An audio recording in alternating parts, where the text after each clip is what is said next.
അപ്പൊ എല്ലാവരും ശ്രേഷ്ഠനാകുന്ന യേശു ക്രിസ്തു. ഇതിലെ പ്രതിപാദ്യ വിഷയം ഏറെ നല്ലത്.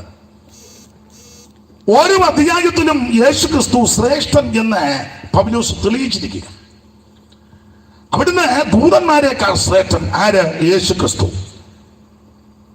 അവിടുന്ന് അപ്പോസ്തലന്മാരെക്കാൾ ശ്രേഷ്ഠൻ ആര്? നസറയനാകുന്ന യേശു ക്രിസ്തു. അവിടുന്ന് ഹാബേലിനേക്കാൾ ശ്രേഷ്ഠൻ യേശു. യോശുവയേക്കാൾ ശ്രേഷ്ഠൻ യേശു ക്രിസ്തു. മോശയേക്കാൾ ശ്രേഷ്ഠൻ യേശു ക്രിസ്തു. യേശു ക്രിസ്തു ദൈവാലയത്തെക്കാൾ ശ്രേഷ്ഠൻ. ക്രിസ്തുയേശു മത്കീസദേക്കിനേക്കാൾ ശ്രേഷ്ഠൻ. യേശു ക്രിസ്തു സ്വർഗത്തേക്കാൾ ശ്രേഷ്ഠൻ. ഇന്ന് രാത്രി ദൂതന്മാരെക്കാൾ, അപ്പോസ്തലന്മാരെക്കാൾ, യോശുവയേക്കാൾ, ഹാബേലിനേക്കാൾ, മോശയേക്കാൾ, ദൈവാലയത്തെക്കാൾ, പുരോഹിതന്മാരെക്കാൾ, ആമേൻ, മൽക്കീസദേക്കിനേക്കാൾ, സ്വർഗത്തേക്കാൾ ശ്രേഷ്ഠനാകുന്ന നസറയനാകുന്ന യേശു ഇന്ന് രാത്രി ഇവിടെ വന്നിട്ടുണ്ട്. ഇത് ചെമ്പേരി ബസ് സ്റ്റാൻഡ്, അത് സമ്മതിച്ചു, നമുക്ക് പറയാം. പക്ഷെ ഇന്ന് രാത്രി യേശു ഇതിന്റെ നടുവിൽ വന്നിട്ടുണ്ട്. കാരണം 2 or 3 പേർ എന്റെ നാമത്തിൽ എവിടെ കൂടിയാലും അവരുടെ നടുവിൽ വരുമെന്ന് അരുളി ചെയ്ത നസറായൻ ഇന്ന് രാത്രി നമ്മുടെ നടുവിൽ വന്നിട്ടുണ്ട്. അനുഭവിക്കുന്ന ദൈവമക്കളെ ഓർത്ത് ദൈവത്തെ സ്തുതിക്കുന്നു. Praise the Lord. മാറത്ത് പൊൻകച്ച കെട്ടിയവനായി, ചുട്ടുപിടിപ്പിച്ച വെള്ളോടിന് സദൃശമുള്ള പാദമുള്ളവനായി, 7 നക്ഷത്രം വലങ്കിൽ പിടിച്ച് നിലവിളക്കുന്ന നടുവിൽ നിലയങ്ക് ധരിച്ച് നടകൊള്ളുന്ന നസറായൻ ഇന്ന് രാത്രി നമ്മുടെ നടുവിലുണ്ട്. അവൻ എല്ലാവരിലും ശ്രേഷ്ഠനാകുന്ന യേശു ക്രിസ്തു. അതനുഭവിക്കുന്ന ദൈവമക്കളെ ഓർത്ത് ദൈവത്തെ സ്തുതിക്കുന്നു. അപ്പോൾ ഓരോ അധ്യായത്തിലും യേശു ക്രിസ്തുവിന്റെ ശ്രേഷ്ഠത പൗലോസ് വെളിപ്പെടുത്തി കൊടുക്കുക. ഞാൻ ഓർപ്പിച്ചാൽ ഇതിന്റെ പ്രധാനപ്പെട്ട വിഷയം ഏറെ നല്ലത്. അതെന്താ? എബ്രായ വിശ്വാസികളെ പറ്റി പഠിക്കുമ്പോൾ നിങ്ങൾക്കറിയാം, ഇവരിൽ സിംഹഭാഗം ആൾക്കാരും യഹൂദ മതം വിട്ട്, അല്ലെങ്കിൽ ഈ യഹൂദ ആചാര അനുഷ്ഠാനങ്ങൾ വിട്ട് ഇവര് നസ്രായ മാർഗത്തിൽ വന്നവരാണ്.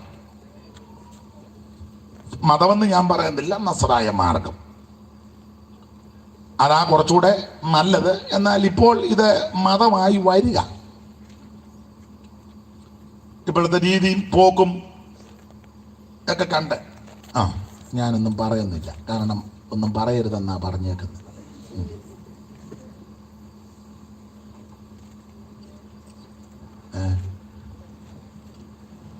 പറയണമെന്നോ?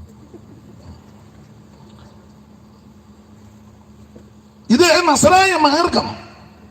അപ്പോൾ യഹൂദമതം വിട്ട്, ആചാരങ്ങൾ വിട്ട്, അനുഷ്ഠാനങ്ങൾ വിട്ട്, പാരമ്പര്യങ്ങൾ വിട്ട് നസ്രായ മാർഗത്തിന്റെ പുറകെ വന്നവരാ എബ്രായ ക്രിസ്ത്യാനികൾ. ഒരു യഹൂദനെ സംബന്ധിച്ച് ഈ ആചാരങ്ങളും അനുഷ്ഠാനങ്ങളും പാരമ്പര്യങ്ങളും മാമൂലുകളും വിടുക എന്ന് പറഞ്ഞാൽ വലിയ ബുദ്ധിമുട്ടാണ് യഹൂദനോട് ബന്ധപ്പെട്ട്. അന്നത്തെ കാലത്ത് യഹൂദന് ശ്രേഷ്ഠതയുണ്ടെന്നാണ്. ഇതുപോലെ ശ്രേഷ്ഠ ജാതി വേറെ ഏതുള്ളൂ. ഇപ്പോഴും അങ്ങനെയൊക്കെ തന്നെ. ആ ഭാഗത്തേക്ക് നമ്മൾ ഇപ്പൊ പോകണ്ട. ശ്രേഷ്ഠ ജാതി, ദൈവം തെരഞ്ഞെടുത്ത ജാതി. അബ്രഹാം എന്ന വ്യക്തിയിൽ നിന്നായി ജാതി, ജനത, ഈ വംശം ഉത്ഭവിക്കുന്നത്. അബ്രഹാമിൽ നിന്ന് ഇസഹാക്ക്, ഇസഹാക്കിൽ നിന്ന് യാക്കോബ്, യാക്കോബിൽ നിന്ന് ഗോത്ര പിതാക്കന്മാരാകാൻ 12 പേര്, രൂബേൻ മുതൽ ബെന്യാമീൻ വരെ 12 പേര്. അവരുടെ സന്തതി പരമ്പരകളാണ് ഇന്നത്തെ യഹൂദ വംശം. അബ്രഹാമിൽ നിന്നാണ് ഇത് ആരംഭിച്ചത്. അപ്പോൾ ഈ ജാതി ശ്രേഷ്ഠ ജാതി. ഇവർക്ക് ഒത്തിരി ഗുണഗണങ്ങളുണ്ട്. ഇവരെ എവിടെ വെച്ച് കണ്ടാലും അറിയാം, ഏതാൾക്കൂട്ടത്തിലും അറിയാം. അതുകൊണ്ടാണല്ലോ ആ കിണറ്റിങ്കരെ വെള്ളം ചോദിച്ചുടനെ വെള്ളം തരാമെന്നോ തരികയാലും നല്ലല്ലോ പറഞ്ഞത്. ഉടനെ പറഞ്ഞത് യഹൂദനാകുന്ന നീയെ ശമരിയാക്കാരിയായ കണ്ടുടനെ മനസ്സിലായി. യേശു ചെന്ന് ചോദിച്ചത്, സഹോദരി, യഹൂദനാകുന്ന എനിക്ക് ശമരിയാക്കാരിയായി നീ ഇച്ചിരി വെള്ളം തരാവോന്നൊന്നും അല്ല ചോദിച്ചത്. ഇച്ചിരി വെള്ളം തരാവോന്നേ ചോദിച്ചു കുടിക്കാൻ. ആ ചോദ്യവും നിപ്പും പ്രകൃതിയും രീതിയും തലയെടുപ്പും മുഖഭാവവും ഒക്കെ കണ്ടപ്പോൾ പിടികിട്ടി യഹൂദനാണ്. ഇതിനകത്തൊരു ആത്മീയ പാഠം പറയാം. ഞാൻ പകലും പ്രസംഗിച്ചപ്പം പറഞ്ഞു, ഒരു ദൈവവൈതലിനെ കണ്ടാൽ അറിയണം നീ ദൈവവൈതലാണ്. അത് ചെമ്പേരി ബസ് സ്റ്റാൻഡിൽ നിന്നാലും അറിയണം, ആമൻ സ്വോത്രം അല്ലാത്ത ബസ് സ്റ്റോപ്പിൽ നിന്നാലും അറിയണം, വീട്ടിൽ ഇരുന്നാലും അറിയണം, നാട്ടിലിറങ്ങിയാലും അറിയണം നീ വെന്തിക്കോസാന്ന്. നീ ഇങ്ങനെ ഉണ്ടായിട്ട് നടക്കുക, അറിയരുതെന്നും പറഞ്ഞു. എല്ലായിടത്തും അറിയണം നീ ദൈവ പൈതലാണ്. ഞാനിന്ന് പകല് ശ്രീകണ്ഠാപുരം IPC-യിലെ അങ്ങനെ പറയരുതെന്നാ പറഞ്ഞത്, കോട്ടൂർ വയൽ എല്ലാം പറയരുതെന്നായി പറയുന്നത്.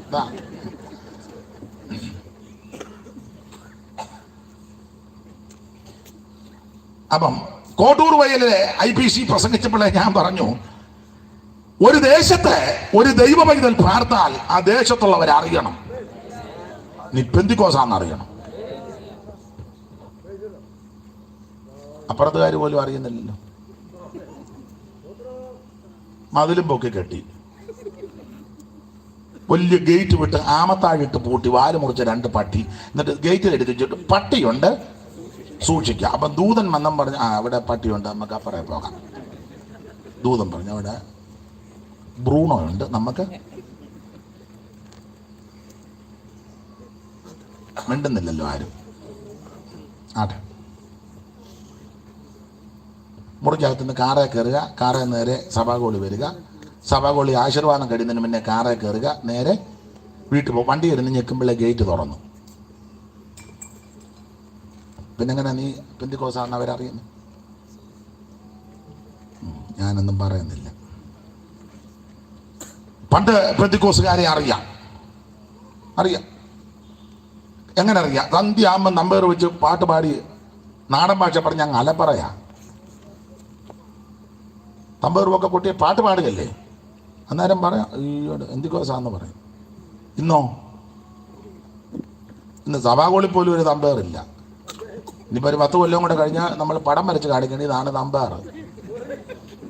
പിന്നെ ചില സഭയിൽ പഴയ തമ്പേർ പൊട്ടി കെട്ടിത്തൂക്കിയിട്ടിട്ടുണ്ട്. സ്തോത്രം. അറിയത്തില്ല. നിന്നെ അറിയണം നീ ദൈവ പൈതലാണെന്ന്. അപ്പൊ എബ്രായ വിശ്വാസികളെ, ഇവരെ യഹൂദനെ കണ്ടാൽ അറിയാം. ഞാൻ ചില സ്ഥലങ്ങളിൽ കൂടെ ഒക്കെ ചെല്ലുമ്പം ചിലർ ഇങ്ങോട്ട് വന്ന് ചോദിക്കും, ഇന്ന ആളല്ലയോ, പാസ്റ്റർ അല്ലയോ. ചിലപ്പം ജിബ മാത്രം ഇട്ടുകൊണ്ടൊക്കെ പോകുമ്പം ചില പറയും, പാസ്റ്റർക്ക് എന്തുവാ വേണ്ടത്. അറിയാം. ഇന്ന് നമ്മുടെ ചില പാസ്റ്റർമാരെ കണ്ടാൽ അറിയത്തില്ല. ചന്തയിൽ നിന്നപ്പം ഗുണ്ട നിൽക്കുന്നത് പോലാണ് നിന്നത്. സ്റ്റേജിൽ വന്നപ്പം നമ്മൾ ചന്തയെ വെച്ച് കണ്ട പുള്ളിയാണ്.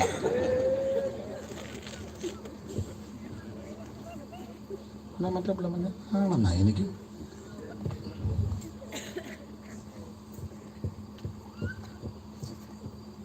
ആട്ടെ, ഞാൻ പോട്ടെ.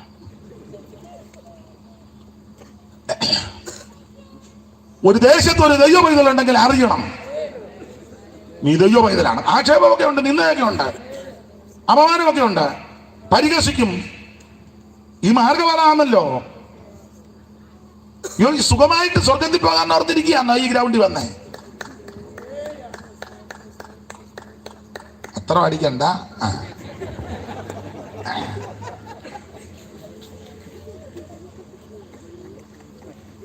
ആശാരി പണ്ടൊരു പാട്ട് പാടി, സുഖമായി വാഴാമെന്നു നിനച്ചിടേണ്ട, സുഖിക്കുവാനുള്ള സ്ഥലം ഇവിടെയല്ല. സുഖമായി വാഴാമെന്ന് നിനച്ചിടേണ്ട, സുഖിക്കുവാനുള്ള സ്ഥലം ഇവിടെയല്ല. പാടാൻ നേരമില്ല, ഇന്ന് ഇങ്ങനെയൊക്കെ മതി. ഈ മാർഗത്തിൽ ആക്ഷേപവും നിന്ന അപമാനമൊക്കെ ഉണ്ടെന്ന്, ഇതൊക്കെ സഹിച്ചു വേണം അങ്ങ് ചെല്ലാൻ. സ്തോത്രം. ആരംഭ സമയത്ത് ഇറങ്ങിയവരോട് ചോദിച്ചു നോക്ക്, ആക്ഷേപം വല്ലതും ഉണ്ടോന്ന്, അപമാനം വല്ലതും ഉണ്ടോന്ന്. ദൈവത്തിന് മഹത്വം. അപ്പൊ എബ്രായ വിശ്വാസികൾ യഹൂദനെ കണ്ടാൽ അറിയാം, എവിടെ വെച്ച് കണ്ടാലും അറിയാം. അതുകൊണ്ടാണ് ചോദിച്ചുടനെ യഹൂദനാകുന്ന നീ ശമരിയാക്കാരിയായ എന്നോട്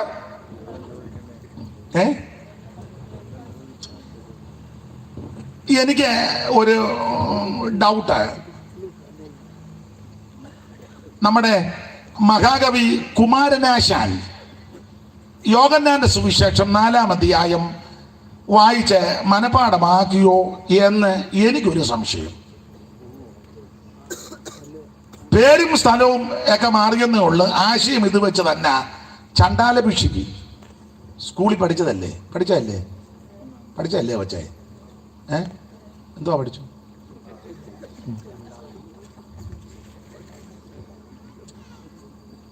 ഞാൻ വർഷങ്ങൾക്ക് മുമ്പ് പഠിച്ചതാ, മറന്നുപോയി വരികൾ തെറ്റുകാന്ന് ക്ഷമിക്കണം. തുമ്മത്തേടും തൻ പാളകിണറ്റില് തോമൽ കൈയാൽ കയറു വലിച്ചൂടൻ കോമളാങ്ങി നീർക്കോടി നിന്നിടിനാൻ. പാടിക്കേ. കൊള്ളാം. പഠിത്തം തീർന്നപ്പോൾ തന്നെ പുസ്തകം കപ്പലണ്ടിക്കാരനെ കൊടുത്ത് കപ്പലണ്ടി മേടിച്ച്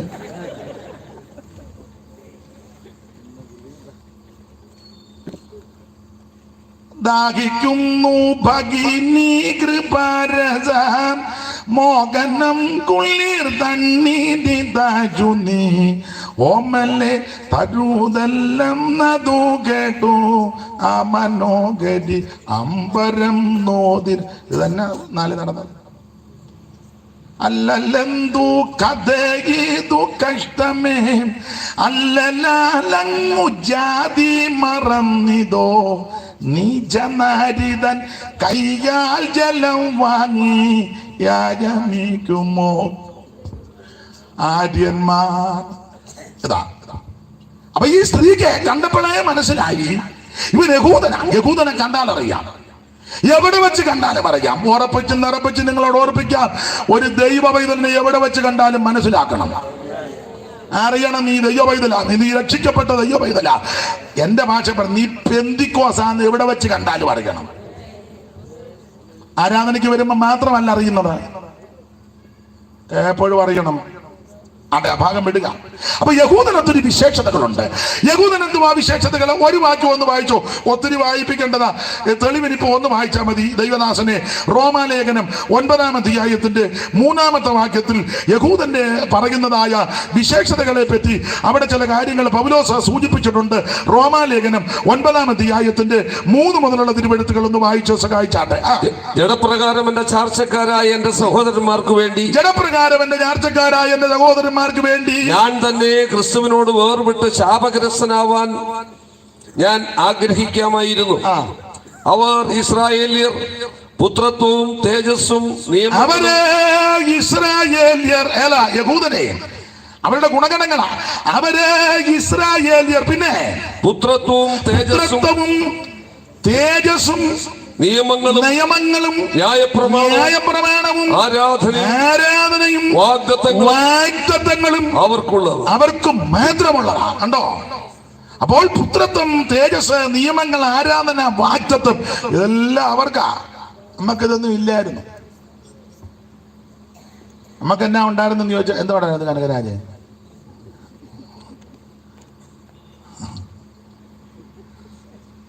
നമുക്ക് എന്റെ ഭാഷയെ പറഞ്ഞ പ്രാക്കും അലപ്പം തന്നെ ആയിരുന്നു. കാരണം ന്യായപ്രമാണമല്ല അവർക്കാ. അപ്പൊ ന്യായപ്രമാണം യഹൂദന്മാരെ നോക്കി അനുഗ്രഹത്തിന്റെ വചസ്സാ കൊടുക്കുന്നത്. അങ്ങനെയാണല്ലോ ആവർത്തന പുസ്തകം 28 പഠിക്കുമ്പോൾ യഹൂദനോട് ബന്ധപ്പെട്ട് യഹൂദനെ നോക്കി അവർക്കായി അനുഗ്രഹം. ആ പട്ടണത്തിൽ നീ അനുഗ്രഹിക്കപ്പെടും. യഹൂദനോടാ. ഇപ്പഴേ നമ്മളിരിക്കുക, നമ്മളോട് പട്ടണത്തിൽ നിനക്ക് ഗതികേടായിരിക്കും. നമുക്കെന്നുള്ളത് യഹൂദനൊഴികെ ബാക്കി മുഴുവൻ എണ്ണത്തിനും. യഹൂദനോട് പറയും വയലിൽ നീ അനുഗ്രഹിക്കപ്പെടും. നമ്മളെ നോക്കി വെച്ച് നിന്റെ കണ്ടത്തിലെല്ലാം മുഞ്ഞ വീണ ഗുണം വരികയല്ല. നമുക്കാ. യഹൂദനെ നോക്കി വെച്ച് പറയും നിന്റെ ഗർഭഫലം അനുഗ്രഹിക്കപ്പെട്ടത് ഏതാ? പിള്ളാരെ. നമ്മളെ നോക്കി വെച്ച് നിന്റെ കൊച്ചുങ്ങളൊന്നും ഗുണമാകുകയല്ല, കാലാപ്പുറതല്ലിപ്പോ. നമുക്ക് മുഴുവൻ ശാപമാണെന്ന്. അപ്പൊ യഹൂദനെ നോക്കിയിട്ട് പറയും നിന്റെ കന്നുകാലികളുടെ പേറും പിറപ്പും ആടുകളുടെ പേറും പിറപ്പും അനുഗ്രഹിക്കപ്പെടും. നിന്റെ തള്ളയാട് പ്രസവിച്ചാൽ കുറഞ്ഞതൊരു 5 കൊച്ചുങ്ങളെങ്കിലും ഉണ്ടാകും. ആ തള്ളപ്പശു പ്രസവിച്ചാലും ഒരു കാളക്കുട്ടിയും ഒരു സ്തോത്രം കിടാവിനെയും കൂടെ കിട്ടും. അതാ അവർക്ക്. നമ്മളെ തിരിഞ്ഞേക്ക് നിന്റെ പശുക്കൾ മുഴുവൻ മച്ചി പശുക്കളാകും, ഒടുവിൽ കണ്ടിക്കുകയേ ഉള്ളു നിവർത്തി. നമുക്ക് വിലയും കിട്ടുകയില്ല. അതാണ് നമുക്ക് വെച്ചിരിക്കുന്നത്. അവനോട് പറയും, യഹൂദന് പറയും, ശത്രു ഒരു വഴി കടന്നു വരും, 7 വഴി ചെതറിപ്പോകും. നമ്മളെ നോക്കിയിട്ട് ഈ പോകുന്നിടത്തെല്ലാം നിന്നെ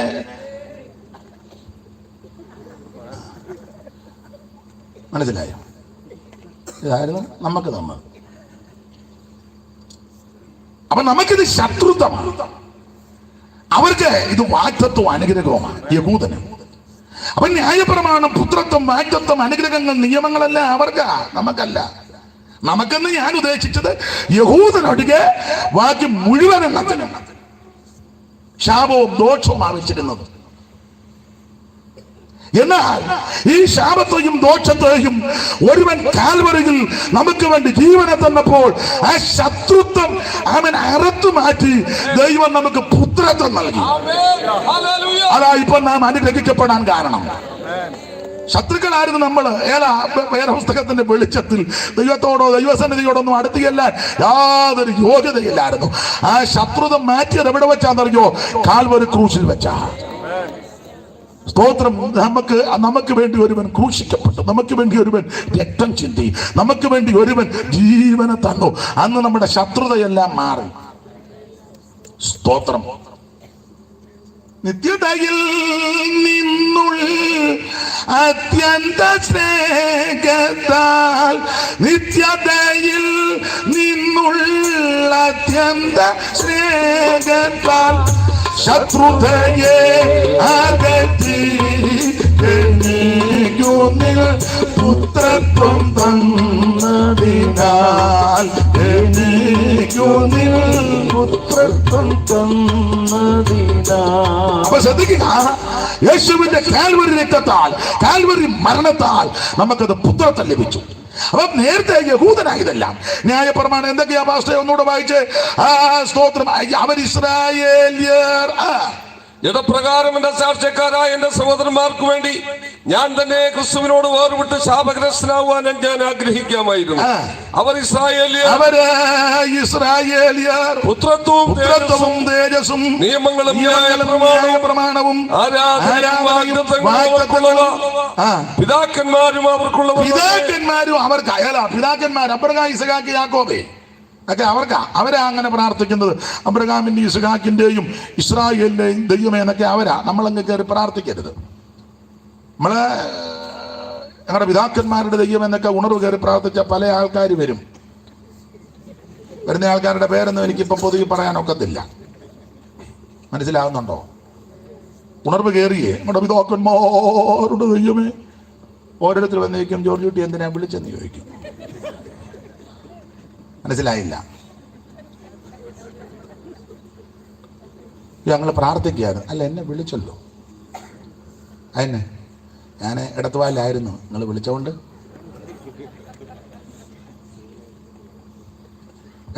ഇടത്തുവായിലായിരുന്നെന്ന് മനസ്സിലായില്ല. പല ആൾക്കാർ വരും, തള്ളയും കൊച്ചും കൂടെ വരും. എന്നത്തിനാ വിളിച്ചെന്ന് ചോദിക്കും. ആട്ടെ, ചോദിക്കും. പ്രശ്നമാണ്. പണ്ടൊരാൾ ഇതിനെത്രയാന്ന് ചോദിച്ചു. അത് ഇത്ര വില, അതിനെത്രയാ? അതാരാ? അത് അപ്പൻ എത്ര? അതാരാ? കൊച്ച്, അതിനെത്ര? അതാരാ? അമ്മയ്ക്ക് ഇത്ര. മൊത്തത്തിലെടുക്കുന്നത് എന്നാന്ന് ചോദിച്ചു. എല്ലാം ലാഭമാണല്ലോ. ഒരു കാര്യം ഇന്ന് രാത്രി പറയാം.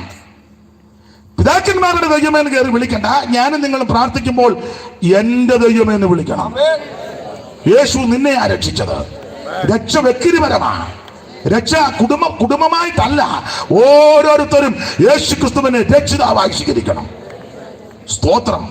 അപ്പോൾ പിതാക്കന്മാരും അവർക്കുള്ളത്. പിന്നെ ജഡപ്രകാരം ക്രിസ്തുവും അവരിൽ നിന്നല്ലോ ഉത്ഭവിച്ചത്. ജഡപ്രകാരം ക്രിസ്തുവും അവരിൽ നിന്നാ ഉത്ഭവം. ഇതൊക്കെ യഹൂദന്റെ വിശേഷതകളിൽപ്പെട്ട കാര്യങ്ങളാ.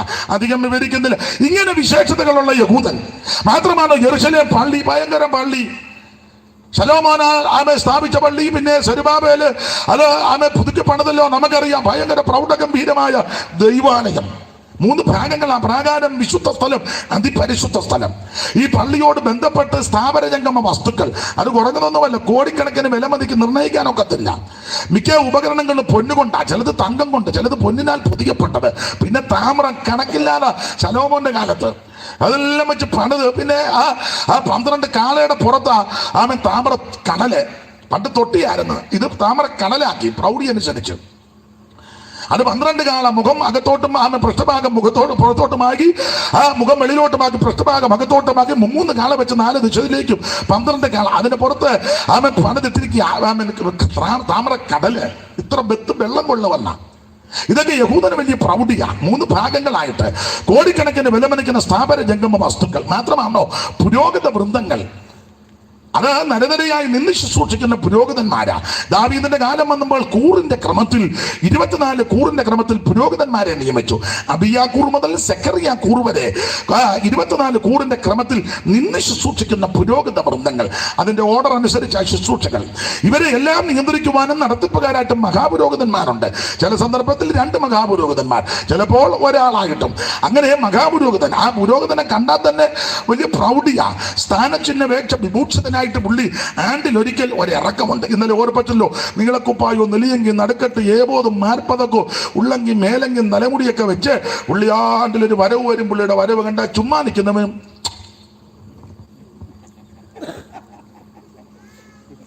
വെറുതെ റോഡ് നിന്നവൻ അവൻ കയറി ഞാൻ പ്രൗഢിയില്ല ഇങ്ങോട്ട് വരവ്. അപ്പോൾ പ്രൗഢ ഗംഭീരമായ അന്തരീക്ഷം, പുരോഹിത വൃന്ദങ്ങൾ. ഇന്നാളൊരാൾ ചോദിച്ചു, ഇങ്ങോട്ട് ഉപദേശിമാരെ കണ്ട എന്നാത്തിന് കൊള്ളാന്ന് ചോദിച്ചു. അങ്ങനെ ആൾക്കാരെ കണ്ടാൽ തന്നെ മിക്കതും കാഴ്ചയ്ക്കേ ഉള്ളു. കാരണം ഭൂതം ഇളകിയപ്പം ചാടി ദേഹത്ത് കയറി തുണിയും കൂടെ പറിച്ചെടുത്തേച്ചാ വിട്ടത്. ആരുടെയാണെന്ന് ഇപ്പം ചോദിക്കണ്ട, വീട്ടിൽ പോയി വായിച്ചാൽ മതി. സ്തോത്രം. ഡോക്ടർ റോഡൻ സോയാൻസോ നിതാന്ത വന്ധ്യ ദിവ്യ സ്ത്രീയുടെ ദേഹത്ത് യായി ആടി കയറി ഇവിടെ ഈ പുസ്തകത്തിൽ എഴുതിയിട്ടുണ്ടെന്ന്. കേവായുടെ പിള്ളേർ ഭൂതത്തെ ഇറക്കില്ല. ഭൂതം പറഞ്ഞ് യേശുവിനെ പോലെ ഈ ആരാടാ യാടി കയറി പിടിച്ച് ഉടുതുണിയെല്ലാം കൂടെ പഠിച്ചെടുത്ത് ഇവന്മാർ പിന്നെ പോയ പോക്ക 10-12 മീറ്റർ തുണിയായിട്ട് അങ്ങോട്ട് പോയത്. ഒരു തുണ്ടം പോലും ഇഷ്ടം പോലെ തുണി ഇട്ടോണ്ട് അങ്ങോട്ട് ഭൂതത്തെ ഇറക്കാൻ പോയത്. ഭൂതം തുണിയെല്ലാം കൂടെ വലിച്ചു മേടിച്ചു ഓടിക്കണം, ഓടിയോ ഓട്ടം. അപ്പൊ ചുരുക്കി പറഞ്ഞാൽ അത് പ്രൗഢഗംഭീരമായ ഇവരുടെ ആ വരവും പോക്കും. പുരോഹിത വൃന്ദങ്ങൾ, മഹാപുരോഹിതൻ, കോടിക്കണക്കിന് വിലമണിക്കുന്ന സ്ഥാപന ജംഗമ വസ്തുക്കൾ, പള്ളിയും പള്ളിയോട് ബന്ധപ്പെട്ടത്. മാത്രമല്ലോ എന്തു ജാതിയിൽ ശ്രേഷ്ഠത, പിന്നെ അതിന്റെ തലയെടുപ്പ് എല്ലാം ഗംഭീരമാണ്. എന്റെ ഭാഷ പറഞ്ഞാൽ ഇതെല്ലാം വിട്ടേച്ച് വരുന്നത് ചെറിയ കേസാണോ? സെമിത്തേരി ഒന്ന് പോയി കണ്ട എന്തോന്നല്ലേ സെമിത്തേരിയ. ആ മാർബിളിനകത്ത് പേരുമൊക്കെ തോമ വാക്കയിൽ,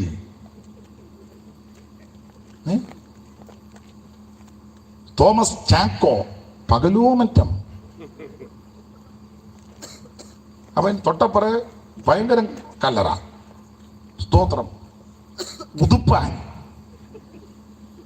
ശങ്കരപുരി. മനസ്സിലാകുന്നില്ല, പിന്നെ അങ്ങോട്ട് പോകുമ്പോൾ മനസ്സിലായിക്കോളും. അപ്പൊ ഭയങ്കര സെമിത്തേരി, നല്ല സെല്ലും സെമിത്തേരി, മാർബിളിന്റെ ഇതൊക്കെ എഴുതി വെച്ചിരിക്കുക. കണ്ടാൽ തന്നെ ചാകാൻ തോന്നും. നമ്മുടെ സെമിത്തേരിലോട്ട് പോകാതിരിക്കുന്നതാ. കമ്മ്യൂണിസ്റ്റ് വച്ചം കയറി കാടും കയറി അവസാനം ഏതെങ്കിലും തള്ളയാകുമ്പം 4 പേരെ വിടുക, ചെന്ന് ജോയിക്കുട്ടി തെളിച്ചേച്ച് വരാൻ പറയും. അവൻ പ്രാരിക്കൊണ്ടാകും മുമ്പാവുണ്ട് പെട്ടെന്നത് ആട്ടെ. അപ്പൊ ഇവരുടെ ഈ സെമിത്തേരിയും ചുറ്റുപാടും ഒക്കെ കണ്ടാൽ തന്നെ നമുക്ക് ഒന്ന് പിന്നെ അപ്പൊ ഇതെല്ലാം വിട്ടേച്ച് വരിക എന്ന് പറഞ്ഞാൽ ചെറിയ കാര്യമല്ല, വലിയ കാര്യമാണ്. ഈ പള്ളിയും പ്രൗഢിയും പത്രാസും സ്ഥാനങ്ങളും വേഷങ്ങളും ആചാരങ്ങളും അനുഷ്ഠാനങ്ങളും ഒക്കെ വിട്ടേച്ച് വരിക എന്ന് പറഞ്ഞാൽ ചെറിയ കാര്യമല്ല, അല്ലല്ലോ. ഇതൊക്കെ നമ്മളെ ചിലപ്പോൾ മോഹിപ്പിച്ചെന്ന് വരാം, അല്ലേ? മോഹിപ്പിക്കും. അതാണല്ലോ പണ്ട് ഞാൻ എപ്പോഴും പ്രസംഗിക്കുമ്പോൾ പറയും, ഈ ദൈവമക്കൾക്ക് മനസ്സിലാകും ഞാൻ ഈ പറഞ്ഞ കാര്യം. ഈ ശൂലേമിയെ പിടിച്ച് രാജാവ് പള്ളിയറക്കകത്ത് കൊണ്ടിട്ടു. പല കാര്യങ്ങൾ ഇവളെ കാണിക്കുകയും മോഹിപ്പിക്കുകയൊക്കെ ചെയ്തു. ഇവന്റെ പത്രാസും പ്രൗഢി. അങ്ങനെ ഇരുന്നപ്പോ ഇവന്റെ എഴുന്നള്ളത്തൊന്ന് കാണിച്ചു. എഴുന്നള്ളത്ത് ആ വാക്യം ഒന്ന് വായിച്ചേര്. ഇതൊന്നും കണ്ട് നീ മയങ്ങരുതെന്നായി പറഞ്ഞതിന്റെ അർത്ഥം. എഴുന്നള്ളത്ത്, ശലോമോന്റെ എഴുന്നള്ളത്ത്. അണ്ട 3:7 വായിച്ചാട്ടെ ദൈവദാസനെ. ഉത്തമഗീതങ്ങളുടെ പുസ്തകം 3-ാം അധ്യായത്തിന്റെ 7-ാമത്തെ തിരുവെടുത്ത് ഒന്ന് വായിച്ചാട്ടെ. 3:7. ശലോമോന്റെ പല്ലക്ക് തന്നെ. ശലോമോന്റെ പല്ലക്കല്ല പുള്ളി ഇങ്ങോട്ട് എഴുന്നള്ളുന്നത്. Israel വീരന്മാരിൽ 60 Israel വീരന്മാരിൽ 60 വീരന്മാർ. 60 വീരന്മാര് അതിന്റെ ചുറ്റുമുണ്ട്. അതിന്റെ ചുറ്റും ഇങ്ങനെ നിൽക്കുക. 60 എണ്ണം. നമ്മളെ പോലെ കരഞ്ഞും പൂവിയിരിക്കുന്ന വീരന്മാരല്ല. ആ ഇരിപ്പ് കണ്ടിട്ട് ഇതുപോലൊരു ചതിവ്. നമ്മുടെ വീരനെ ഞാൻ കണ്ടു. ഇത് ഇസ്രായേൽ വീരന്മാരിൽ 60 എണ്ണം. പിന്നെ അതിന്റെ ചുറ്റുമുണ്ട്. അവരെല്ലാവരും വാളെടുത്ത യുദ്ധസമർത്ഥന്മാര്. നിർത്ത്. വാളെടുത്ത യുദ്ധസമർത്ഥന്മാർ. ഈ പല്ലക്കിലാണ് ഇവൻ എഴുന്നള്ളുന്നത്. ഇനി പല്ലക്കിന്റെ വിശേഷത 9-ാം വാക്യം വായിച്ചേ. 9. ശലോമോൻ രാജാവ് ലബാനോനിലെ മരം കൊണ്ട് ഒരു പല്ലക്കുണ്ടാക്കി. ശലോമോന്റെ പല്ലക്ക്. ശലോമോൻ ആരാ? സോളമൻ ഭയങ്കര രാജാവല്ലയോ? ദാവീദിന്റെ മകൻ.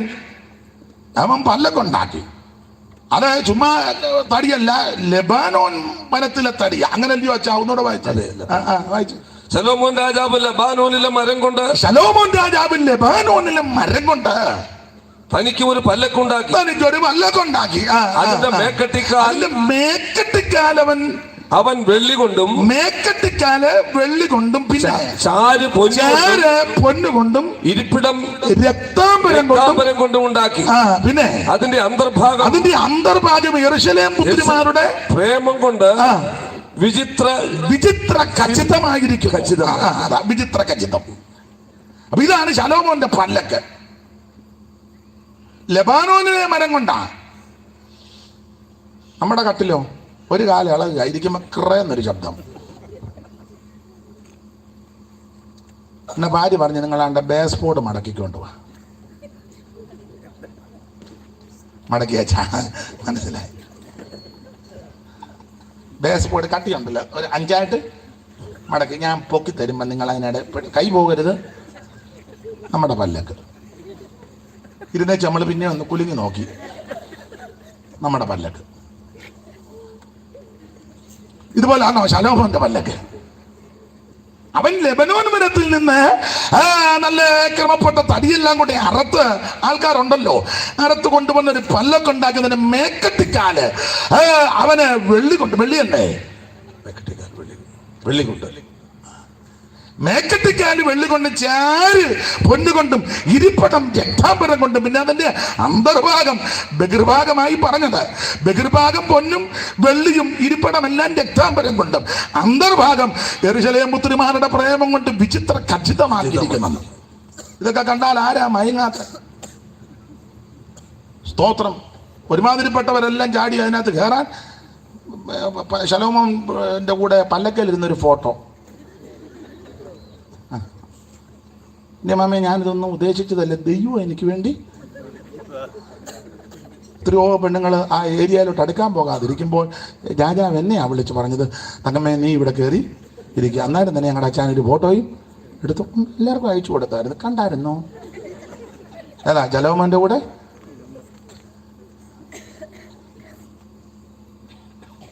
ശൂലേങ്കാരിയോട് ഈ എഴുന്നള്ളത്തൊക്കെ കാണിച്ച് മയക്കുക. ഇവന്റെ ആ മേക്കെട്ടിക്കാലും പൊന്നും ചാരും ഇരിപ്പടവും പിന്നെ അതിനകത്തെ കൊത്തുപണിയും ചിത്രപ്പണിയും വിചിത്രപ്പണിയും ഒക്കെ അങ്ങോട്ട് കണ്ടപ്പോൾ ഒരുമാതിരിപ്പെട്ട ശൂലേമിയൊക്കെ മിക്കവാറും അവന്റെ ഈ രീതി കണ്ട്, ഇവന്റെ ഈ പ്രൗഢി കണ്ട്, പത്രാസ് കണ്ടെല്ലാം മയങ്ങി പറയാൻ ഞങ്ങൾ ഇനി ശലോമോന്റെ കൂടെ ഉള്ളൂ. പക്ഷേ നമ്മുടെ ഈ ശൂലേങ്കാരി അവരൊന്നും കണ്ട് മയങ്ങിയില്ല. എൻ്റെ ഭാഷയെ പറഞ്ഞാൽ ഇവള് ശലോമോന്റെ എഴുന്നള്ളത്ത് കണ്ട് 60 വീരന്മാരല്ലയോ, വാളെടുത്ത വീരന്മാർ, നല്ല പ്രൗഢിയുള്ള വീരന്മാർ ഇങ്ങനെ ഇങ്ങോട്ട് നിൽക്കുന്നു. പുള്ളി പല്ലക്കയിലിരിക്കുന്നു. അതിന്റെ മേക്കെട്ടിക്കാല് ചാര് പൊന്ന് ഇരിപ്പടം ഇതെല്ലാം കൂടെ കണ്ട് ഒരുമാതിരിപ്പെട്ടവരെല്ലാം മയങ്ങി അങ്ങോട്ട് ചെല്ലുമ്പോൾ ശൂലേമി ഇതൊന്നും കണ്ടില്ല. അവൾ ആത്മക്കണ്ണ് തെളിഞ്ഞവളാ. അവള് കണ്ടത് എന്നാന്നറിയാമോ? ശലോമോന്റെ എഴുന്നള്ളത്തല്ല. പിന്നെ ഞാൻ പറയാം, ഇവള് കണ്ടത് ശലോമോനിലും വലിയവൻ എഴുന്നള്ളി വരുന്ന കണ്ടു. ഇവിടെ ഇതാ ശലോമോനിലും വലിയവൻ, ലോകത്തിന്റെ താടിമൂടിയുടെ ആഡംബരത്തിന്റെ പ്രതീകമായ ശലോമോൻ ദേവദാരു കൊണ്ടുള്ള ലെബനോനിലെ ദേവദാരു കൊണ്ട് പല്ലക്കുണ്ടാക്കി പല്ലക്ക് എഴുന്നള്ളി ഇങ്ങോട്ട് വരുമ്പോൾ ആത്മകണ്ണ് പ്രകാശിച്ച ദൈവസഭയാകുന്ന ശൂലേമി ശലോമോന്റെ എഴുന്നള്ളത്ത് കണ്ട് മയങ്ങിയില്ല. അവൾ ആമേ ശലോമോനിലും വലിയവനാകുന്ന യേശു ക്രിസ്തുവിന്റെ എഴുന്നള്ളത്ത് കണ്ട്, ആ എഴുന്നള്ളത്ത് എങ്ങനെ ദൈവദാസം എന്ന് വായിച്ച് അറിവുള്ള വാക്യമാന്തേലും വായിച്ചു. 68-ാം സങ്കീർത്തനത്തിന്റെ 24 മുതലുള്ള വാക്യം വായിച്ച്, ആ ശലോമോനിലും വലിയവനാകുന്ന ആമേൻ നസറായനാകുന്ന യേശു ക്രിസ്തുവിന്റെ എഴുന്നള്ളത്ത് 68-ന്റെ 24 താഴെ മുതൽ ഒന്ന് വായിച്ച്, 68-24 മുതൽ വായിച്ച്. ദൈവമേ അവർ നിന്റെ എഴുന്നള്ളത്ത് കണ്ടു. ദൈവമേ അവർ നിന്റെ എഴുന്നള്ളത്തെ കണ്ടു. അപ്പൊ ചോദിക്കേ, ഉത്തമഗീതങ്ങളുടെ പുസ്തകം 3-ാം അധ്യായത്തിന്റെ 7-9 ലോകത്തിന്റെ പ്രഭുവാകുന്ന ശലോമോന്റെ എഴുന്നള്ളത്ത് അത് കണ്ട് ഒരുമാതിരിപ്പെട്ടവരെല്ലാം മയങ്ങി മന്നത പിടിച്ച് അവന്റെ കൂടെ നിൽക്കുമ്പോൾ ആത്മക്കണ്ണ് പ്രകാശിച്ച ശൂലേമി ഇവന്റെ എഴുന്നള്ളത്തല്ല കണ്ടത്, അവൾ ദൈവത്തിന്റെ എഴുന്നള്ളത്ത് കണ്ടു. ദൈവമേ അവർ നിന്റെ എഴുന്നള്ളത്ത് കണ്ടു. പിന്നെ എന്റെ ദൈവവും രാജാവുമായവന്റെ വിശുദ്ധ മന്ദിരത്തിലേക്കുള്ള എഴുന്നള്ളത്ത് തന്നെ. പിന്നെ സംഗീതക്കാർ മുൻപിൽ നടന്നു, വീണക്കാർ പിമ്പിൽ നടന്നു, തപ്പുകൊട്ടുന്ന കന്യകമാർ ഇരുപുറവും നടന്നു. പിന്നെ ഇസ്രായേലിന്റെ ഉറവകളിൽ നിന്നുള്ളവരെ നിങ്ങൾ സഭായോഗങ്ങളിൽ ദൈവമായ കർത്താവിനെ വാഴ്ത്തുവി. അവിടെ അവരുടെ നായകനായ ചെറിയ ബെന്യാമീനെയും പിന്നെ യഹൂദാ പ്രഭുക്കന്മാരും അവരുടെ സംഘവും സെബൂലൂൻ പ്രഭുക്കന്മാരും നഫ്താലി പ്രഭുക്കന്മാരും. മതി, ഞാൻ അവിടെ തന്നെ നിന്ന് പ്രസംഗിച്ചാൽ ഇന്ന് വെളുക്കുവോളം പ്രസംഗിക്കും. നിങ്ങൾ ചിലർ ഇരുന്നും തരും. പിന്നെ ഞാൻ പോയി കഴിയുമ്പോൾ പറയും അയാളുടെ എല്ലാ പ്രാവശ്യത്തെ തൊഴിൽ ഇതാന്ന് പറയും. അതുകൊണ്ട് ഞാൻ അങ്ങ് അടങ്ങുക. ദൈവത്തിന് മഹത്വം. നീ ദൈവത്തിന്റെ എഴുന്നള്ളത്ത് കാണും. പുത്രിമാരൻ ചുറ്റും നിന്നൊരാ പകൽ പ്രിയനോടു അനുരാഗം കവർന്നിടുവാ.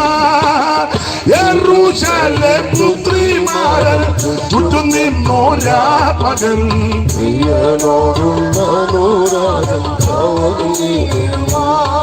സുന്ദരന മനോഹര നിന്നെ പിരിഞ്ഞി ഓ പ്രാകൃതരന്മാരെ വഴിക്കുമോ വത്സല മണ്ണെ പ്രതി ഈ മണ്ണെ പ്രതി.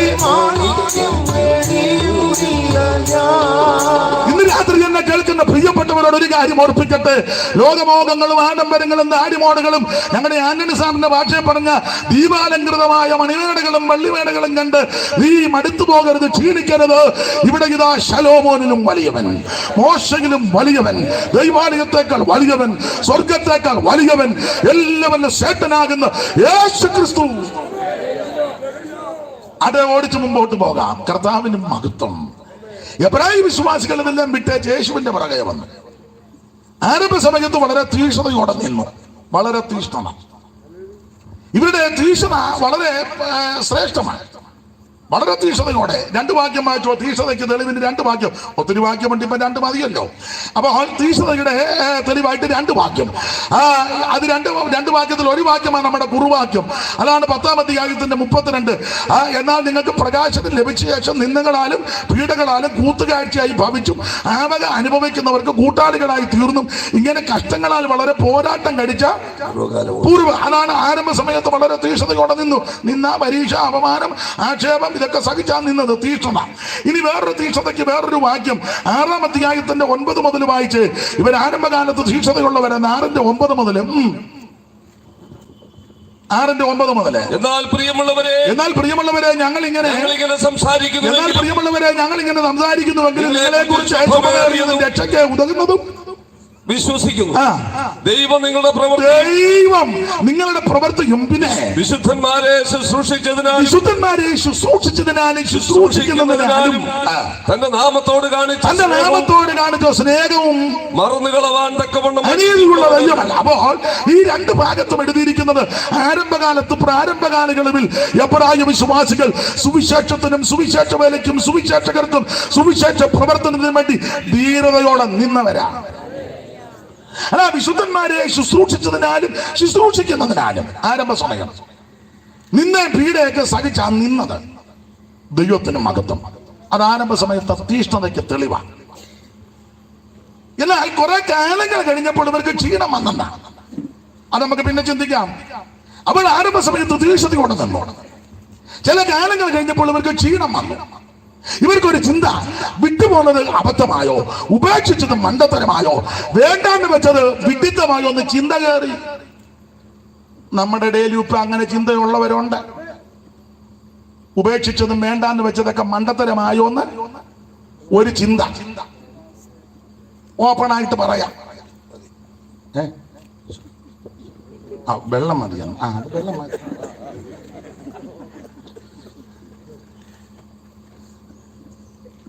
അപ്പൊ ശ്രദ്ധിക്കുക, ഇപ്പൊ ചിലർക്ക് ഒരു ചിന്ത, പെന്തിക്കോസുകാർക്ക് ഒന്നാം തലമുറ ഉപേക്ഷിച്ച ചില വിഷയങ്ങൾ ഇപ്പോൾ 2-3 തലമുറയായപ്പോൾ പയ്യെ ഇത് അകത്തോട്ട് കയറ്റി. അപ്പം ഒന്നാം തലമുറയ്ക്കും മൂന്നാം തലമുറയ്ക്കും ഇപ്പൊ തർക്കമാണ്.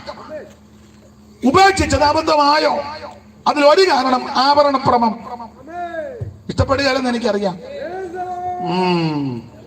ഇഷ്ടപ്പെടുകയല്ലെന്നറിയാം. എല്ലാവർക്കും തൃപ്തി വരികയല്ല. ഇപ്പോഴത്തെ മോഡേൺ പെന്തിക്കോസുകാര് പറയുന്നത് ഇച്ചിരി ഇടുന്നത് കൊണ്ട് കുഴപ്പമൊന്നും ഇല്ല. ഇതിന് വില കൊടുത്ത ധാരാളം ആൾക്കാർ ഉണ്ട്. ചിലർ മൺമറഞ്ഞു പോയി. ചില ശേഷിപ്പുകൾ ഇപ്പോഴും ഉണ്ട്. മനസ്സിലായോ? ഉപേക്ഷിച്ചത് അബദ്ധമായെന്ന് ഇപ്പൊ ഒരു ചിന്ത. അല്ല, സഭയുടെ നേതൃത്വം വരെ ഇപ്പം തീർത്ത് പറയുന്നില്ലല്ലോ. തീർത്ത് ഉപദേശം പറയുന്നുണ്ടോ? ഇല്ല.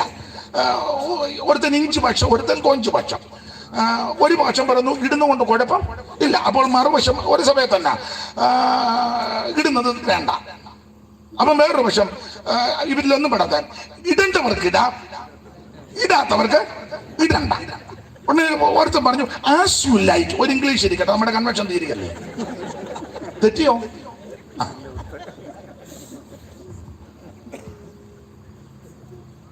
ഇപ്പൊ എല്ലാരും ആസ് യു ലൈക്ക്. എടാ, ഇതിന്റെ ഉപദേശം ഇടരുതെന്ന് തന്നെ. നീ ഇഷ്ടപ്പെട്ടാലും കൊള്ളാം, ഇഷ്ടപ്പെടും. ഒരു പണി നോക്കാം. പെന്തിക്കോസ്. എടാ, ഇത് പെന്തിക്കോസാ.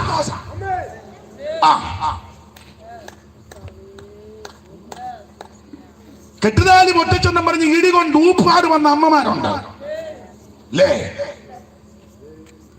പോത്തച്ചായ എഴുന്നേറ്റ് നിന്നേ, കാലുമയ്യ. കൈ പൊക്ക. കൈക്ക് കുഴപ്പമില്ലല്ലോ. ചോദിച്ചു നോക്കി. എനിക്ക് അറിയാവുന്ന ആളെ കൊണ്ടാ പെട്ടെന്ന് പറഞ്ഞു. ജോസ് മാസ്റ്ററെ ഇല്ലേ? കൊച്ചുപറമ്പിലും കവളിമാക്കലും ഒക്കെ എനിക്കറിയാവുന്ന 1-2 പേരുടെ പേര് നിങ്ങളോടും പേരറിയാന്ന് ഞാൻ പറയും. ഇല്ലേ? നിനക്കിപ്പോ ഇച്ചിരി പുത്തമ്പണം കിട്ടി. നിനക്കിപ്പോ ഇച്ചിരി ഷാഷൂഷി. ഇപ്പൊ പാട്ടും കണ്ടേ യേശു. അപ്പൊ ഒരാൾ ചോദിച്ചു ഒരു ഷൂ എന്ത് ചെയ്യുന്നു? കാരണം 7 ഷൂവേ ഉള്ളു, ഒരു ഷൂവേ ഉള്ളു. പുള്ളി ചോദിച്ചു മറ്റേ ഷൂ എന്ത് ചെയ്യാന്ന് ചോദിച്ചു. യേശു.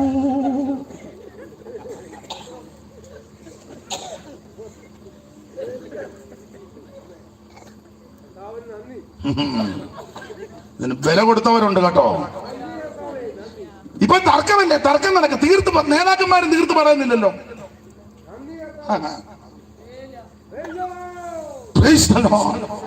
ഇതിനു വേണ്ടി വില കൊടുത്തവരും അനുഭവിച്ചവരും പീഡകൾ സഹിച്ചവരും നിന്ന് സഹിച്ചവരും ഒക്കെ ഉണ്ടെന്നായി പറഞ്ഞത്.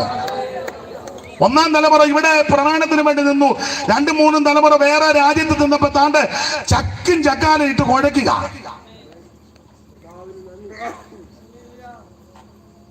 എന്റെ വല്യമ്മച്ചി പറയുന്ന ഒരു ഭാഷ കൊണ്ട് അത്ര നല്ലതല്ല, എന്നാലും പറഞ്ഞേ ഒക്കുള്ളൂ. എടാ, കുണ്ട് കാണാത്ത അച്ഛ കുണ്ട് കാണുമ്പോ കണ്ട കുണ്ടെല്ലാം ദേവലോകമാണ്. ഒരു കൂറയില്ലാതെ നടന്നവനൊക്കെ ദൈവം തമ്പുരാൻ നന്മ കൊടുത്തപ്പോ ഇപ്പൊ കുന്തളിപ്പ്. പണ്ട് ചാണകപ്പുഴു ഉണ്ടായിരുന്നു. പെന്തിക്കോസ് ഉപദേശമാണ്. എന്തുവാ പെന്തിക്കോസ് ഉപദേശം? മാനസാന്തരപ്പെടണം, യേശുവിനെ രക്ഷിതാവായി സ്വീകരിക്കണം, നീ വെള്ളത്തിൽ മുങ്ങി പിതാവിന്റെയും പുത്രന്റെയും പരിശുദ്ധാത്മാവിന്റെ നാമത്തിൽ സ്നാനപ്പെടണം, പിന്നെ കർക്കശമായി വേർപാട് പാലിക്കണം. വേർപാടിനകത്ത് ഇതെല്ലാം പെടുവന്ന്. ആ ലോകമോകവും ആഡംബരവും ദാടിമോടികളും എല്ലാം ഇതിനകത്ത് പെടുന്നതാ വേർപാട്. ഉദാഹരണം വേണേ പറയാം, ഒരു ഉദാഹരണം. കർത്താവ് എല്ലാ ഉപമ കൊണ്ടൊക്കെ ആണല്ലോ പല കാര്യവും തെളിയിച്ചത്. ഉദാഹരണം, ഭാഷയുടെ പേരെന്തുവാ? എവിടാ വീട്? ആലപ്പുഴയിൽ. ആലപ്പുഴയോ? എവിടെ? തരകന്മാരുടെ നാടാ. പാറായി തരകൻ. അവിടുത്തെ അല്ലല്ലോ. ആ, പേരെന്നോടെ പറഞ്ഞേ? സാജൻ പാസ്റ്റർ. ഉദാഹരണമാണ്. ഞാനും ഈ സാജൻ പാസ്റ്ററും കൂടെ ഒരു വിവാഹ ശുശ്രൂഷയ്ക്ക് പോയി. അങ്ങോട്ട് ഞങ്ങൾ ഒന്നിച്ചു പോയി. ഭയങ്കര ആളും ബഹളവുമായിരുന്നു. ഞങ്ങൾക്ക് പിന്നെ ശുശ്രൂഷ കഴിഞ്ഞ് തമ്മിൽ കാണാനൊത്തില്ല. 2 ദിവസം കഴിഞ്ഞ് ഞങ്ങൾ കണ്ടെന്ന് വെക്കുക. അപ്പോൾ ഞാന് സാജൻ പാസ്റ്റർ ചോദിച്ചു, അയ്യോ, നമ്മൾ അങ്ങോട്ട് ഒന്നിച്ചു പോയി, പിന്നെ ഒന്നിച്ച് ഇങ്ങോട്ട് വരാനൊത്തില്ല, എപ്പോ പോയി? കല്യാണം കഴിഞ്ഞ് എപ്പോ പോയി? ഉടനെ ഈ മാന്യ കർത്തദാസൻ ഒരു നടപ്പനുസരിച്ച്, നാട്ടു രീതിയില്ല, എന്നോട് പറയാ, അത് അനീഷ് പാസ്റ്ററെ, ഊണ് കഴിഞ്ഞ ഉടനെ ഞാൻ അങ്ങ് പോയി എന്ന് പറഞ്ഞാൽ കൈ കഴുകാതെ പോയെന്നാണോ അതിൻ്റെ അർത്ഥം? ആണോ? ഇന്ന് വരെ എവിടെയെങ്കിലും പോയി ഊണ് കഴിച്ചു കൈ കഴുകാതെ പോയിട്ടുണ്ടോ? ആ,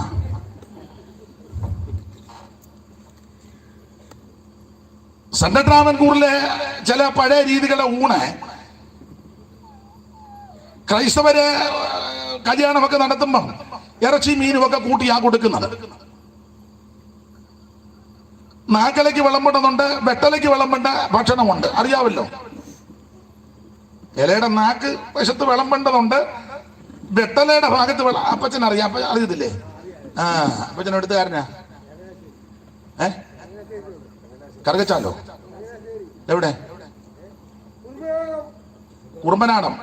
ആ, അപ്പം നന്നായിട്ട് അറിയാം, കുറുമ്പനാടൻകാരനാ. അപ്പോൾ വെട്ടലയ്ക്ക് വിളമ്പേണ്ട ഭക്ഷണമുണ്ട്, നാക്കലയ്ക്ക് വിളമ്പേണ്ടതുണ്ട്. പോത്തച്ചായനുമൊക്കെ അറിയാം, കാരണം മുണ്ടത്താനംകാരാ അവരുടെ അപ്പച്ചനെ, കുന്ന വർക്കിച്ചനെ. ആ, മല്ലപ്പള്ളി പൊടിക്കുഞ്ഞിന്റെ കാലത്ത് രക്ഷിക്കപ്പെട്ടയാളാ പോത്തച്ചായന്റെ പിതാവ്. അപ്പൊ ചുരുക്കി പറഞ്ഞാൽ ക്രൈസ്തവരാകുന്ന പ്രിയപ്പെട്ടവരുടെ അവിടുത്തെ ഊണിന് അങ്ങനെ ഇറച്ചിയും മീനും തത്തുല്യമായ ഭക്ഷണങ്ങളൊക്കെ അതിന്റെ സാഹചര്യം അനുസരിച്ച്. പണ്ട് കാലത്തൊക്കെ അത് കഴിഞ്ഞ് ഇതെല്ലാം കൂടെ കഴിച്ചു കഴിഞ്ഞ് അതിന്റെ തൈരും പഴവും കൂടെ ഒരു വരവുണ്ട്.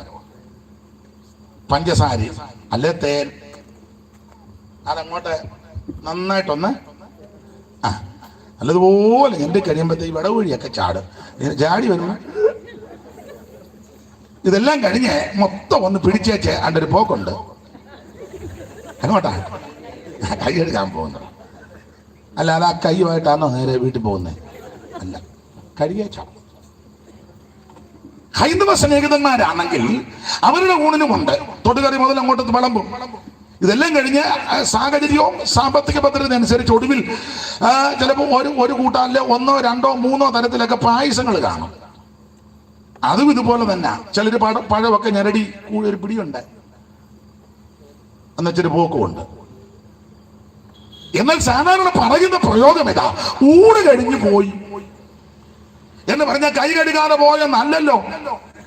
വെള്ളമെടുത്ത് ചെന്നു, കൈ കഴുകി, ഇറച്ചി മീനും കൂട്ടിയുള്ള ഊണാങ്കി നന്നായിട്ട് കഴുകി, നാരങ്ങ ഉണ്ടെങ്കിൽ ഒന്ന് തുടച്ച് ഒന്ന് തൂത്ത്, അതല്ല സോപ്പോ തത്തുല്യമായ വസ്തുതകൾ ഉണ്ടെങ്കിൽ അത് തേച്ച് കഴുകി. ചിലരെ ഒന്നുകൂടെ ഒന്ന് മണത്ത് നോക്കും, കാരണം പിന്നെ മാന്യന്മാര് വരുമ്പോ കൈ കൊടുക്കേണ്ടതാണ്. ഒന്നുകൂടെ മണക്കും, നന്നായിട്ട് കഴുകും. പക്ഷെ ഒറ്റ വാക്കി പറയും, ഊണ് കഴിഞ്ഞു പോയി, കൈ കഴുകാതെ പോയെന്നല്ല. എന്ന് പറഞ്ഞതുപോലെ വേദപുസ്തകത്തിലെ ഒരു ഉപദേശമാണ് വേർപാട്. വേർപാടിനകത്ത് ഇത് മുഴുവൻ പെടുവെന്നായി പറഞ്ഞത്. മനസ്സിലായോ? ഇത് മുഴുവൻ ഇതിനകത്ത് പെടും. ഇത് മാത്രമല്ലല്ലോ, ഇതാ പെന്തക്കോസ്ത് ഉപദേശം. അത് നന്നായിട്ട് പറഞ്ഞു കൊടുക്കണം. ആള് കൂടുന്ന നല്ല വിഷയം, ഉള്ളത് നന്നായി അങ്ങ് ചെല്ലുക എന്നുള്ളതാണ് ദൈവത്തിന് മഹത്വം. ഞാൻ ഇടയ്ക്ക് കയറി പറഞ്ഞതേ ഉള്ളൂ. അപ്പൊ ശ്രദ്ധിക്കുക, അവൻ തനതായ ഉപദേശം, വേർപാടിന്റെ ഉപദേശം, അത് കർക്കശ ഉപദേശം പറയണം. ദൈവത്തിന് മഹത്വം. ഇവരാ ഇതെല്ലാം വിട്ടേച്ച് യേശുവിന്റെ പുറകെ വന്നു. ഒടുവിൽ ഇവര് അവന് പ്രമാണത്തിന് വേണ്ടി നിന്നവരാണ്. വിശുദ്ധന്മാരെ ശുശ്രൂഷിക്കുന്നതിനാലും തന്റെ നാമത്തോട് കാണിച്ച സ്നേഹം മറന്നു കളയുവാൻ തക്കവണ്ണം ദൈവം അനീതിയുള്ള ദൈവമല്ല. അപ്പൊ ആരംഭകാലത്ത് വിശുദ്ധിയോടെ നിന്നു. എന്നാൽ കാലക്രമേണ ഇവര് ഒരു ചിന്ത വിട്ടുപോകുന്നത് അബദ്ധമായോ, ഉപേക്ഷിച്ചത് മണ്ടത്തരമായോ, വേണ്ടാന്ന് വെച്ചത് പോച്ചത്തമായോ, ഉപേക്ഷിച്ചത് വ്യർത്ഥമായോ എന്നൊരു ചിന്ത അകത്ത് കയറിയപ്പോൾ ഇവർക്ക് ക്ഷീണം വന്നു. അങ്ങനെ ക്ഷീണം വന്നപ്പോൾ ഇവര് ആകെ തളർന്നു, ക്ഷീണിച്ചു. ക്ഷീണിച്ചതിന് 2 വാക്യം തെളിവിന്, എപ്പോഴും പറയുന്നത് 2 വാക്യം തെളിവിന് 6-ന്റെ 12, 12-ന്റെ 12. ക്ഷീണിച്ചതിന് തെളിവ് 6, 12, 12, 12, 6, 12. അങ്ങനെ നിങ്ങൾ മന്ദതയുള്ളവരാകാതെ അപ്പൊ മന്ദതയായി ആ ഇരിപ്പ് കാണുമ്പോൾ ഒരു ചെറിയ മന്ദത ഞാൻ കണ്ടു. ചെറിയ മന്ദതയുണ്ട്. എന്നാലും ഈ തണുപ്പും പിടിച്ചു വന്നിരിക്കുന്നല്ലോ, വലിയ കാര്യം. മന്ദതയായിപ്പം പാട്ടുകാരൻ പണ്ട് പാടിയായിരുന്നു, മന്ദതയല്ല നീക്കുക നിന്നടിയാരിൽ തന്നരുൾ നല്ലുണർച്ചയെ വന്നിടുന്നൊരു ക്ഷീണം നിദ്രാമയക്കം ഇവ ഒന്നാകെ നീക്കി എന്നിൽ തന്നിടുകാത്മശക്തി ഇന്നേരം പ്രിയ ദൈവമേ നിന്നാത്മദാനം തന്നാലും പ്രാർത്ഥിച്ചിടുവാൻ. അപ്പോൾ ഇവിടെ മന്നത 6-ന്റെ 12-ൽ മന്നത. ഇനി 12, 12 വായിച്ച് 12, 12, 12. ആകയാൽ തളർന്ന കൈയും കുഴഞ്ഞ മുഴങ്കാലും. അപ്പൊ കൈ തളർന്നു, കാല് കുഴഞ്ഞു. ക്ഷീണിച്ചതിന് തെളിവാ. കൈ തളർന്നു, കാല് കുഴഞ്ഞു. നേരത്തെ നന്നായിട്ടൊക്കെ കൊടുത്തതാ. ഇപ്പം പൊതുവെ പറയുന്നത് ശരിയല്ല. ഇപ്പം ബായി ആന്തലും തുറന്ന് നമ്മൾ നോക്കിയാൽ ഏറ്റവും ചെറിയതല്ലേ എടുക്കുന്നേ. തളർന്നു, കാലും കുഴഞ്ഞു. വിവരിക്കുന്നില്ല. അപ്പൊ കാല് കുഴഞ്ഞു, കൈ തളർന്നു, ക്ഷീണമായി. അപ്പൊ ആരംഭത്തിൽ തീക്ഷണയോടെ നിന്നവർ പിന്നീട് ക്ഷീണിച്ചപ്പോ ഇവർക്ക് തോന്നി വിട്ടുപോകുന്നത് അബദ്ധമായോ. ഇങ്ങനെ ക്ഷീണിച്ച് ചിന്തിച്ച് ഭാരപ്പെട്ട് തളർന്ന് കുഴഞ്ഞ ഇവരെ വിശ്വാസത്തിൽ ഉറപ്പിച്ചു നിർത്താൻ എഴുതിയ ലേഖനമായ എബ്രായ ലേഖനം. ഇതിലെ പ്രതിപാദ്യ വിഷയമെന്ന നിങ്ങൾ വിട്ടുപോകുന്നതിനേക്കാൾ ശ്രേഷ്ഠമാ വന്നു കയറിയ സ്ഥലം, ഉപേക്ഷിച്ചതിനേക്കാൾ പരമപ്രധാനമായ സ്ഥാനത്താണ് നിങ്ങൾ വന്നിരിക്കുന്നത്. എവിടാ നിങ്ങൾ വന്നിരിക്കുന്നത്? 4-ാം അധ്യായത്തിന്റെ 16-ാം വാക്യം ഒന്ന് വായിച്ചോ. എങ്ങോട്ടാ വരേണ്ടത്?